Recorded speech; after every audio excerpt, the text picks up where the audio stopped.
Miss world 2025 గా Thailand భామ ప్రపంచ సుందరిగా నిలిచిన ఓపల్ సుచాత హైటెక్స్ లో అట్టహాసంగా కార్యక్రమం.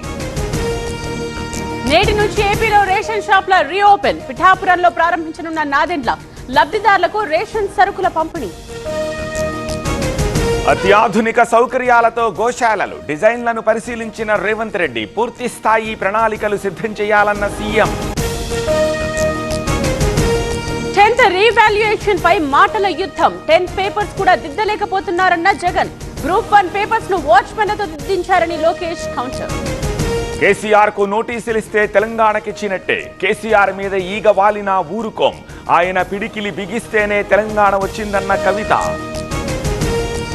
రంగనాయక సాగర్ నుండి నీళ్లు ఎలా వచ్చాయి?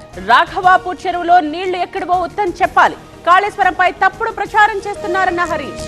2029 నాటికి రాష్ట్రంలో పేదరికం నిర్మూలిస్తాం. P4 విధానంతో పేదలను ఆదుకుంటాం. చెయ్యేరులో చంద్రబాబు కమెంట్స్.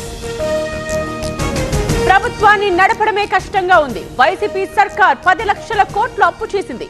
జీతాలకు వడ్డీలకి ఆదాయం సరిపోతోందన్న పయ్యావుల.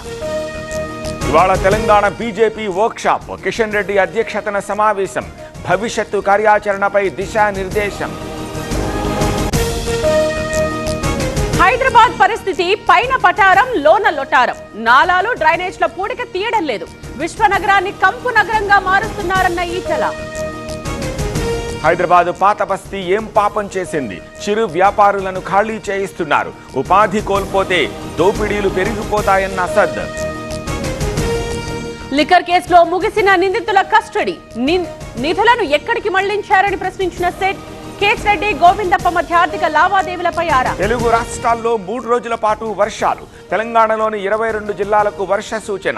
ఏపీలోని పలు చోట్ల మోస్తరు నుంచి భారీ వర్షాలు.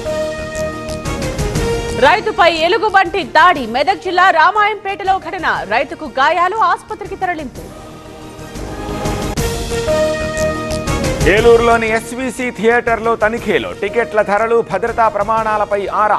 పార్కింగ్ సౌకర్యాలు పరిశీలించిన ఆర్డీఓ. జూన్ 10న భారత్ బంద్. 27 మంది ఎన్కౌంటర్ పై నిరసన. మావోయిస్ట్ కేంద్ర కమిటీ ప్రకటన. నేటి నుంచి డీఎంకే ఎన్నికల ప్రచారం. మదురైలో డీఎంకే పార్టీ సర్వసభ్య సమావేశం. ఎన్నికల శంఖారావాన్ని పూరించనున్న స్టాలిన్. ఆపరేషన్ సింధూర్ పై తప్పుదోవ పట్టిస్తున్నారు. స్వతంత్ర కమిటీతో దర్యాప్తు జరపాలి. పార్లమెంట్ ప్రత్యేక సమావేశాలకు ఖర్గే డిమాండ్. ఈశాన్య రాష్ట్రాల్లో వర్ష బీభత్సం. మణిపూర్లో అపార నష్టం. వరద గుప్పిట ఇంపాల్ నగరం. దేశంలో విజృంభిస్తోన్న కరోనా వైరస్. 24 గంటల్లో 685 కేసులు, 26 మంది మృతి. భారీ వర్షాలతో నైజీరియా అతలాకుతలం. ఇప్పటి వరకు 151 మంది మృతి. మోక్వా పట్టణంలో 2 బ్రిడ్జిలు ధ్వంసం. ఐపీఎల్లో ఇవాళ మరో కీలక పోరు. క్వాలిఫైయర్ 2లో పంజాబ్ ముంబై ఢీ. అహ్మదాబాద్ వేదికగా రాత్రి 7:30కు మ్యాచ్.